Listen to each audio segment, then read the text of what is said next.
Lesson 27. How many is many? Part 1. Introduction. 6 people. Hi everyone. Last time we talked about the sum to all fallacy. This time we'll talk about a similar idea called the few to many fallacy. It's closely related, but more different than it sounds. Leo, you walked in smiling. What happened? My friend, Victor. He runs the game shop on Batria, the one with 20 computers. He had been losing customers, but he found the problem, and now he is going to be rich. People pay by the hour there. $15,000 an hour. Victor wants new computers and a better package, so he can keep his customers and charge $20,000 an hour. And he asked the customers first before he spent anything. He is careful about business. That sounds like a good plan. What did they say? He asked a few of them on Saturday. Several said yes, they would pay it. So there is enough demand, and many customers will pay the new price. He is buying the computers later this month. How many is many? Leo? 6 and 5 said they would pay. That's almost all of them. He asked 6. Out of how many? How many people come into that shop in a week? About 200. Let me say it back because I almost believed it. 5 out of 6 people said yes. That means many customers will pay more. Yeah, that's right. Your friend talks like my boss. He always says, several clients have asked for it. Several. But he never says the number, and nobody ever asks him for it. If he said 3 clients out of 90, we would be surprised.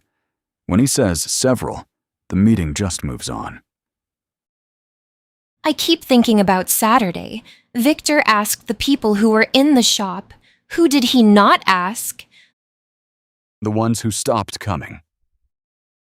Those are the ones I would want to ask most. They are the only people who know why they left. Victor thinks it's the computers. They are slow. Maybe. Leo, do you have an hour free this week? Go and sit in your friend's shop and count something. Count what? Whatever keeps happening. You will know it when you see it. Just one more thing before you go. Few, several, many, enough. These are vague words. They do not say how many. That's not always a problem, but sometimes it is. More about that next week. Part 2. The lesson. The number. And the base. Last week we heard about a game shop. 6 customers said yes to a higher price. About 200 people come in every week. Tonight the mistake has a name. It's called few to many fallacy. 5 is not many. 5 is 5. When you hear many or several or a few, ask 2 questions. How many and out of how many? You need both, the number and the base. Victor had both numbers and used neither one. He had 5 out of 6 and he had 200, and he said enough because he jumped from a few to many. 5 out of 6 is 83%. That's a lot. Yeah, but 5 out of 200 is 2.5%. Oh, that's right. So the sample size was too small. Exactly. Leo, you went to the shop, right? Twice. Tuesday and Wednesday. 2 hours each time. The power which went out 3 times on Tuesday and twice on Wednesday. Just a minute or 2. But every time it goes, the computers stop and the game stops with them. One boy lost a match he was winning. He stood up and walked out. In the middle of the game, they all walk out. I counted 5 people leaving in 1 hour on Tuesday. Wait, that's not all. That's some. but it's still too many. Did you ask anybody why? I asked 3 of my friends who used to go there and stopped going. All 3 said the same thing. Power, not the computers. The generator doesn't power the whole room when the air conditioning is on. So Victor asked 6 people if they wanted better computers. They said yes, and 5 said they would pay more. And he learned nothing because he asked the wrong people about the wrong thing. He asked the people who were still there. Yes, Leo, say the true sentence now, the small one. 5 customers who left because the power cuts out. That's all I actually know. That's much different than many customers will pay more. It's also worth a lot more because it's true and because a person can act on it. How much money was he going to spend on computers? 60 million. 60 million on a power problem. Time for a break. Part 3. The recap. Enough for what?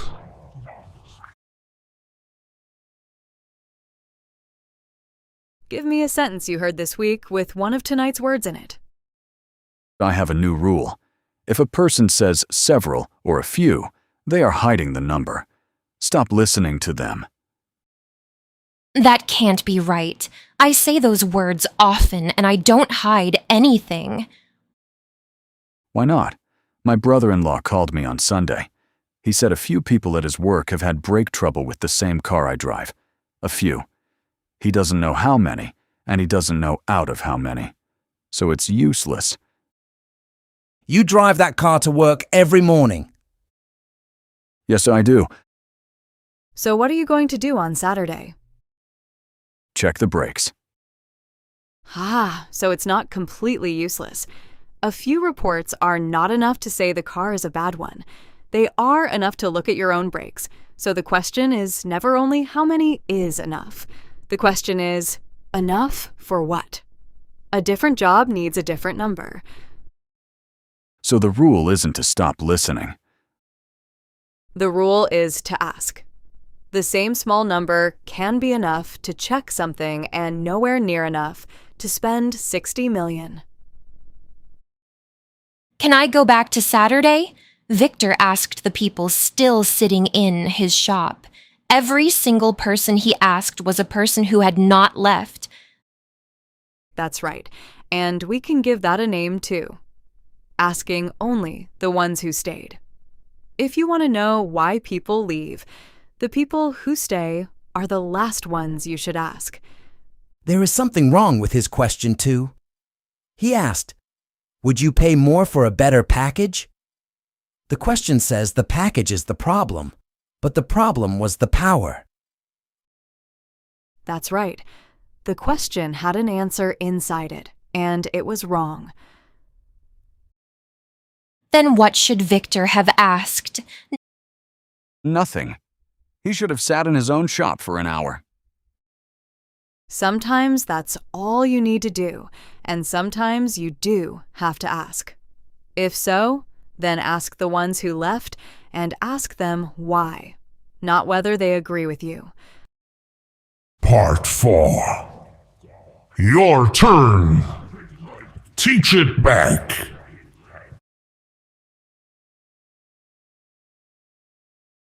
In pairs now. One of you teaches it and one of you argues back. Leo and Grace go first, and the rest of you watch how Grace pushes back. The mistake is called the few to many fallacy.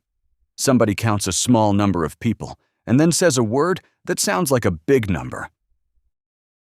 My friend asked 6 customers, and 5 said they would pay more. Then he said, many customers will pay more. But 200 people come to his shop every week, so the real number was 5 out of 200, not 5 out of 6. 5 out of 6 is many, but 5 out of 200 is a few. But those 5 people out of 6 are still important.